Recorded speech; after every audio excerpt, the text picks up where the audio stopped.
న్యాయానికి మాత్రమే మోగే డోలు.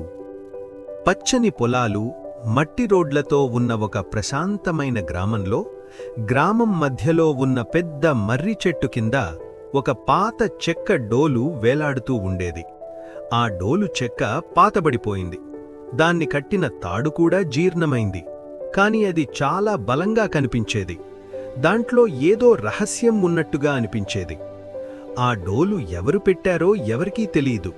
పెద్దవాళ్లు మాత్రం ఇది ఎప్పటినుంచో ఇక్కడే ఉంది అని చెప్పేవారు. కాని ఆ డోలు గురించి అందరికీ ఒక విచిత్రమైన విషయం తెలుసు. పండువలకు అది మోగేది కాదు, పెళ్లిళ్లకు అది వినిపించేది కాదు, పంట పండినప్పుడు చేసే నాట్యాలకు కూడా అది మౌనంగా ఉండేది. కాని ఎవరైనా తప్పు చేస్తే మాత్రం డుమ్ డుమ్ ఆ డోలు తానుగా మోగేది. గ్రామమంతా వినిపించేలా శబ్దం చేసేది. గ్రామస్థులు ఆ డోలు సాధారణది కాదని నమ్మేవారు. అది సత్యం చెప్పే డోలు, న్యాయాన్ని కాపాడే డోలు. ఒక వేడి మధ్యాహ్నం రాము అనే పేద రైతు చేతులు జోడించి గ్రామ పెద్ద దగ్గరకు వచ్చాడు. సార్ అని వినయంగా అన్నాడు, నా పొరుగువాడు నా పొలంలో కొంత భాగం తీసుకున్నాడు. సరిహద్దు రాయిని రాత్రి మార్చేశాడు. అప్పుడా పొరుగువాడు కోపంగా ముందుకు వచ్చాడు. అది అబద్ధం, నేను ఏ తప్పు చెయ్యలేదు అని అన్నాడు. ఈ విషయం తెలుసుకోవడానికి గ్రామస్థులంతా మర్రి చెట్టు కింద చేరారు. ఇద్దరూ గొడవ పడుతుండగా, వాళ్ల గొంతులు పెరుగుతుండగా, అప్పుడే ఢుమ్ ఢుమ్ ఢుమ్ డోలు గట్టిగా మోగింది. పిల్లలు ఆడుకోవడం ఆపేశారు. పక్షులు చెట్టు నుంచి ఎగిరిపోయాయి. అందరూ మౌనంగా నిలిచిపోయారు. గ్రామ పెద్ద ఆ పొరుగువాడిని గమనంగా చూశాడు. అతని ముఖం మీద చెమటపడింది.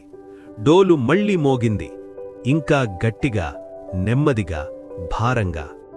సత్యం శబ్దం అతనికి తట్టుకోలేకపోయింది. అతను మోకాళ్ల మీద కూర్చొని, అవును, నేనే రాత్రి రాయిని మార్చాను, నన్ను క్షమించండి అని అరిచాడు.